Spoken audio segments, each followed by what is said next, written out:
Our 2023 production is White Whale, inspired by the novel by Herman Melville, Moby Dick. The basis of the story is Captain Ahab's relentless pursuit of this great whale that he believes had injured him, and now it's kind of a revenge pursuit. He's willing to do it at all costs, to himself and to his crew. And they're swept up in it as well. And it is their undoing.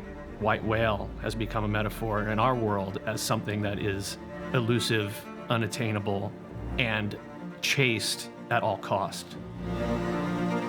What I think we've been very good at the past several years is telling stories. It's a show that I think is very much connected to the DNA of who Boston is and the kind of core that we are and the culture that the core comes out of. It really is a novel that was handmade for this drum corps. Melville just didn't know that. We, as a design team, we started talking about the connection to the region again. You know, we started with, in 2017, this team started with doing Wicked Games, which was based on the witch trials in Salem. We kind of were like, you know, can we circle this back to our region? You know, we're so inspired by our support, our alumni, our board. There's such a Boston heart to what we've been inspired by. And because Moby Dick is such a passionate story and it's connected to our little piece of the world, we're like, the next thing out of my mouth was, we could play on the waterfront. And of course, you know, Ryan and Colin were like, yep, absolutely, let's do it. This show, White Whale, was really interesting. I'm someone that grew up in Massachusetts. I grew up on Cape Cod, Massachusetts, actually. Growing up around the wharf and the dock and the ocean, and of course, Moby Dick is, you know, the greatest classic story of that genre. And it's connected to Massachusetts. So to have that historical background is cool, because then you start to think about, well, what is that gonna look like on the field? You know, we have the capabilities with props, of course, and uniform that we can get into a bit of character. Obviously, we're working with Fred J. Miller and Michael Cesario this year. We're incredibly excited about the work that they've done. You know, for the most part, the drum corps is representative of the vastness and the beauty of the sea. The Guard plays more of the working class people in these kind of wharf towns.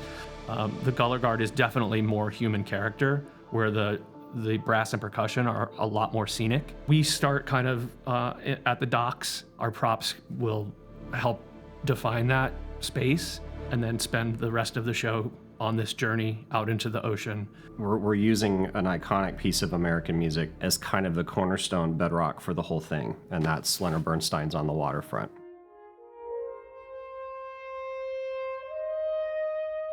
We start the show with a solo flugelhorn playing the iconic On the Waterfront theme, and then that moves into Ray Vaughan Williams' Fantasy on a theme of Thomas Tallis. This really lush, epic English piece for string orchestra, and the sailors coming into the harbor and seeing the grandeur of the ships, and we embark and we set sail, and that next section is all original music, and so it's something that myself and Colin and Ian worked hard on to make. Intended to show kind of the vibrancy and the hope and the optimism, while at the same time showing off the incredible performers we have in the corps this year. After 2021, you know, when we restarted drum corps again for the Crusaders, and we went out and we did our Zoom show, and we had quite a good recruiting class actually coming out of pandemic, and members that had stayed in 2020, we still have some of those members in the percussion section. So drum corps are so great because we all have our own character. So I think for some students, they see something that they like or a show that they want to be a part of, and that's really helped us have a great recruiting class of people that like these types of shows that we do. You know, I think there's a lot of metaphor for what we do in the summer, all of us in drum corps.